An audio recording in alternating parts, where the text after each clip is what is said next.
So welcome to the Seat at the Table, where we discuss issues in the Black community. Today we're gonna highlight Black women. First, I wanna start with our Vice President, Kamala Harris. She is rocking right now. Yes. Jamaican, Indian. Not only is she a woman, she's a Black woman. And she's an AKA. Yes. HBCU, Howard University. Yes. I mean, we have a lot of examples like that right now.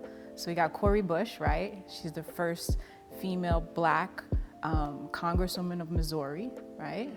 Stacy Abrams, Spelman College. Right. She got 800,000 people registered to vote, even after she had the election stolen from her. Right. But she's been working on that for about 10 years, right? This whole project to flip the Senate, both Senate seats in Georgia. And she was successful this year. Very successful. She is Madam Vice President. This is something that I don't think we ever would have seen. Exactly. I don't think I ever would have seen that in my lifetime. I thought, we had Obama and that was it. Right? And Michelle, I mean, she's killing it too. Listen, let's not sleep on her. Exactly. You're right. Don't sleep on her. She's done great things. She absolutely has. And I think, again, I did not think I would see another Black woman in the White House. Me either, especially holding a position. She was just there supporting her man. Michelle was supporting her man, and Kamala's here, actually holding it down. And I love the fact that she did a transition from being a prosecutor to being a senator, and now she is Madam Vice President. She put in the work. Imagine what it took to get there. Like if you think about all the things that we go through as women, right? As Black women, right? What it takes for us to get to seats like that. Lashes. The struggles, right? I mean, working twice as hard for half the chance. Basically. And here we are. That is such a coveted seat because you would expect a white woman to have been vice president or even president before Kamala. Exactly. And here we are. Hillary tried it. She did. But we did it. Exactly. Right? Exactly.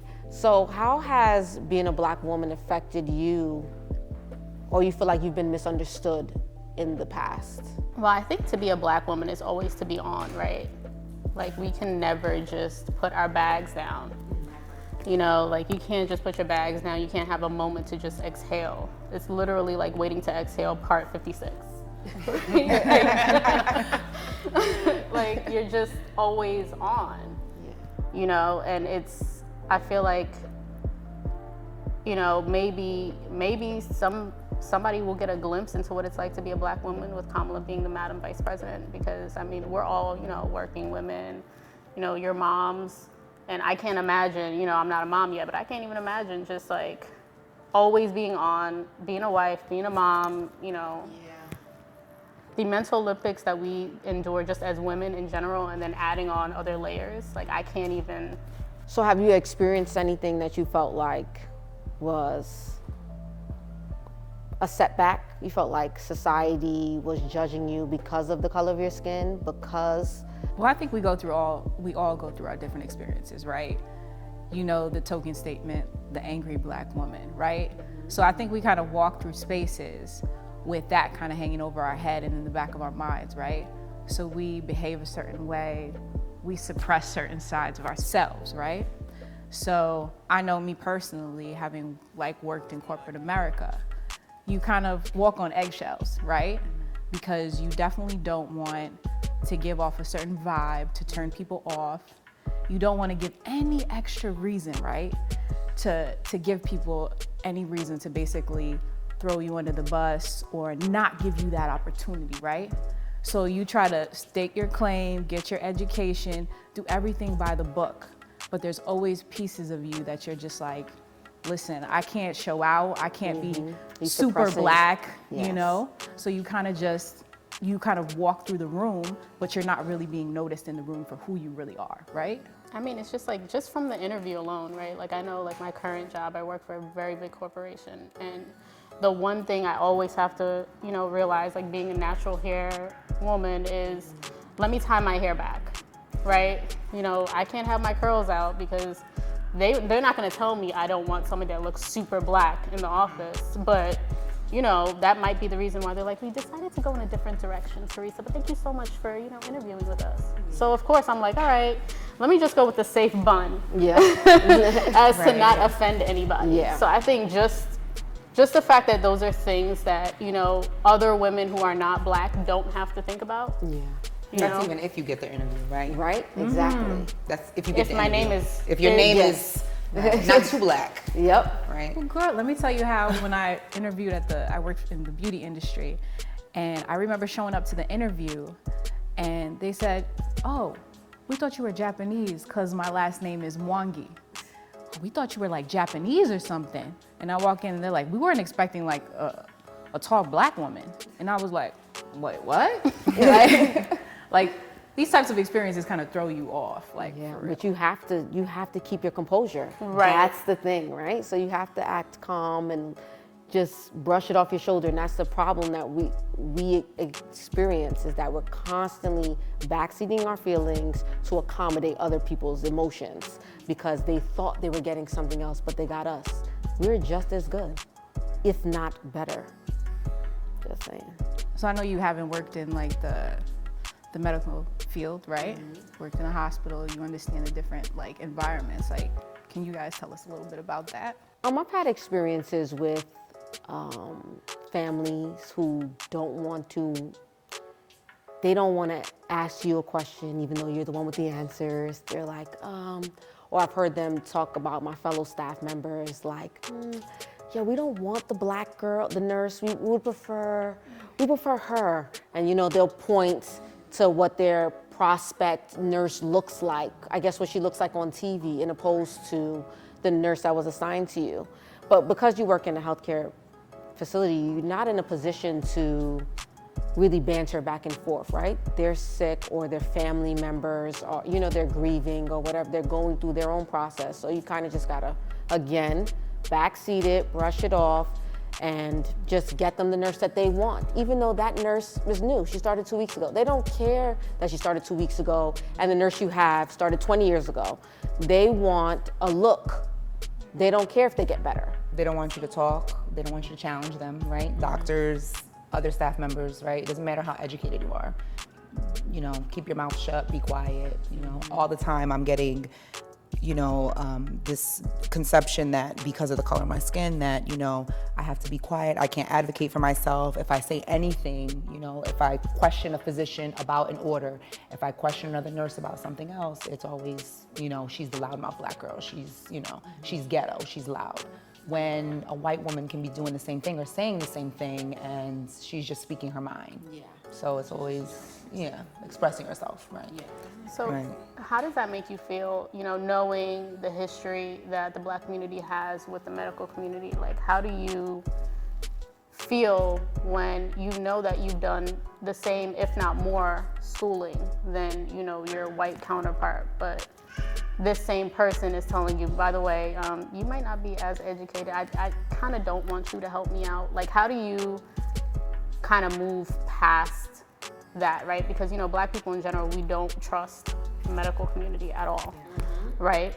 And, you know, I'm going to assume that that's pushed you guys even further in your education to kind of just be the best, because you have to be the best, right? You've always been put on the back burner.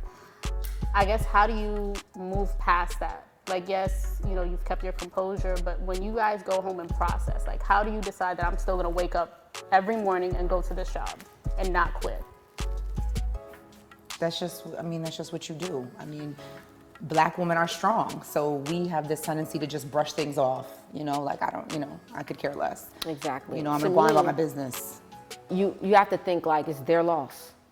Like, Yeah. you don't want my help? No problem. Your nurse is probably gonna come to me and ask me for help. She's probably gonna ask me to check your work. Yeah. But if you want that, okay. Yeah, go The on truth about is your you business. can't take those issues home, because then you just put more things in the bag that We dealing with enough. Exactly. We're dealing with enough. Exactly. I leave work. I try to leave work at work. I don't. Right. You know, Yeah, I don't right, let that. exactly. I've had patients, you know, call me the N-word. Listen, yeah, go on about my business. It is what it is. not that sick, right? And then you move past that. Like, Honestly, I don't even think twice about it. Get them another nurse. Go on about their business. but just the mental Olympics that like we have to sit there and constantly do, right? Like somebody's calling you the N-word and just throws you for a loop, but you still have to like, all right, focus, you know. Still gotta care for them. I still have to serve. The fact that you have to care for them, right? The fact that you've taken an oath to take care of people that look at you like you're nothing. Yeah. That is insane. You have to know that what they think of you doesn't matter. It's what you think of you.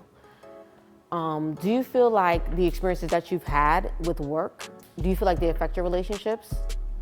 Whether it's at home or even at work? It's like a boiling pot, right? Like eventually if you just keep letting it boil, like eventually it will spill, right? Like if you're making soup, like, and it just keeps boiling and you let it sit on the stove. I mean, it could, right? It could spill over into your relationships even though you're not consciously doing it. I think subconsciously there are certain things that even if we try to not take things home, I think that it eventually spills over. Again, because we don't ever get a chance to put our bags down. Yeah, I had an experience at work and with one of my managers, and because she was Black, I felt like we should have a relationship where we were respected, and you know, she understood the struggle. She was the complete opposite, and she made it twice, if not triple times harder. Man, when I got home, I was worse than a boiling pot of soup. I was like, my energy was constantly very negative. And it was because I felt like we got the same struggles. Just because you're in a different position than me, you had to work just as hard as I did to get into this building. Why aren't you helping me along the way? And you are literally dragging me down. So I would go home and be depleted. I had nothing to offer. I had absolutely nothing to offer. And it wasn't until she moved on and to her next position where I felt this tremendous weight lifted off of me, because then she was my manager. My next manager was the complete opposite. She was such an elevating, inspiring spirit that now when I come home, you know, I still got energy. I'm like, let me cook something, you know, like she changed the whole vibe for me. And it's amazing what your peers can do, even in the workspace. Do you think that maybe she was like that because you were a Black woman? That she Yes. was hard on you because you were a Black woman? Absolutely, because my coworkers that weren't Black thought that, you know, that she was kikiing up with them all the time, you know, in her office, there'd be times I'd be speaking to her, she'd be walking away while I'm speaking to her. It was just very disrespectful. I was being tested by someone that I felt like I shouldn't be tested by. It was trying. I definitely, the other day when we were on the phone, I definitely had that experience and I was like, let me compose myself. That's why I needed that hour. Yes. Because I had my review and like literally I'm like, you know what it's like to get here, and it's literally, especially in the finance industry, it is a man's world. So for you to get there, you see another Black woman who is ambitious and smart, like you should leave the door open behind you, right? Hold the door open. But I feel like every time I get to a certain level, she constantly keeps moving the finish line. And I'm like, you know what? I would be okay if you were white because I expect that. But the fact that you're a Black woman and you know what it was like, right. And it's just like every time you just get closer and it's just like, why are you making it more difficult? Why are you insulting my intelligence? Why are we so much harder on each other? It's like the biggest question for me. We are so much harder on each other. And it's like, It's high expectations. it's a great thing, but honestly, the way we treat each other is probably, to me, it's probably the worst of us. Like, it's the worst part of us. Like, I think we need to totally do better in that. Well, I think it's also because we've been pitted against each other, right? Yep. You know, like we're constantly pitted against each other. Like, you know, you have two Black women in the same position, same department. They're gonna start finding little subtleties to kind of like each other. compare you. Yeah. Like, oh, Sasha does this better than Teresa. Yeah. You know, and it's just like they'll start finding certain things where that, you know, after a while, both of you don't even notice that you're starting to kind of get this like little hatred towards, competition. right? And it's like this competition that doesn't need to happen because we should be able to sit down and eat together. Yes. You know, like, and I think that's probably the most dangerous of it all, right? That mental part of it, that mental, almost like mental enslavement. Like, I need to be better than somebody who looks like me, right? I need to be the best, and then if I see somebody else that looks like they're getting close to me, that looks just like me, I need to stomp on them to get to the next level. And that's what we need to stop doing. We need to stop stomping on each other, and we need to start holding hands and walking through the door together. Okay. White women are not in the they're not in the office space shooting each other down. They're exchanging notes. Yeah. They're exchanging notes. They know who did what, when, and where. They have the cliff notes. They have all of the secrets, the keys. And meanwhile, we got some notes, you got some notes, and we're not sharing and comparing. So how do we get out of that mindset? Because I think that's a really good point. They're sharing notes. Yeah. While we're over here ripping notes up. Yep. So that you can't read Top them. secret. Right? Like, setting them on fire. Right? Writing them in invisible ink. Yes. So that you can't find them. So how do we get out of that mindset of like, you're actually my sister? Yeah. You know, if you make it, we've made it. Because you're gonna pull me along. To me, it's a muscle we have to work, right? It takes practice, because I don't think we're kind of, let's say we're new to it, especially because we're not in networks like Kamala Harris, who has the AKAs and things like this. Like, I know a lot of us, we're not pledgees here, so we don't have that homegrown network where we're like, I could call somebody and somebody else I know will make another call for me, right? But I think it's a muscle we have to work with each other. And I think we also have to see the best in each other, right? You cannot walk into a situation, especially with someone that looks like you, and automatically start thinking about the worst in them, right? I think that we need to exercise being vulnerable. I think that we need to take time out and elevate each other. Take moments, say to each other what we're doing well, and if we see that there's something that needs improvement, be gentle with each other. I know that Black women already, I know how we are. We get real tense, especially when it comes to our work and our craft. We are very particular, and we just need to be open to constructive criticism. So what does vulnerability look like to you as a Black woman? I feel like we've been having this conversation though, right? Yes, we have. A lot about vulnerability lately. Yes. It's not easy, but being vulnerable, start at home. Start with the people that love you. Start with the people that care. They'll be more gentle with you. You don't have to leave your bags at the door. Don't bring all that animosity in the house. Just leave it at the door, because at home, our children are seeing us. And the truth is that we are creating our daughters, we're encouraging and we're motivating them to be these strong women, and we want to create an atmosphere where they can thrive, but we know that there are people out there that are trying to take them down. So we got to find a balance in between helping them feel encouraged and motivated, positive, not by tearing down the next person. And that's the key. I feel like it's really about sharing who you are, your experiences, and especially to me it means more when I can share with someone who is like a fellow Black woman, right? Because I feel like even if you don't have the same exact experience, you get it, right? You get it, you can rebuttal with something positive, and also you can share with how you work through similar instances yourself, right? And I think also it opens up to say like, hey, if I do see someone struggling, like let me help them, So. And we all have bad days, so we need each other. We need to be able to lean on each other. And create those spaces. Yes. Because I think that's key, right? Like, we're always trying to operate in white spaces. Like, we need to start actually having our own spaces where we can just unwind and decompress. This is hard enough in this world, and then being a Black woman, it's amazing, but it's also just like, sometimes it's exhausting. Yes. I wouldn't change it for anything, but it is Me either. exhausting. Me either. I love the skin that I'm in. Okay. Okay, well, thank you ladies so much for the discussion today. These are issues that we need to constantly be talking about in our community. I feel like these topics get backseated and we need to learn how to elevate each other constantly. So can't wait to our next conversation.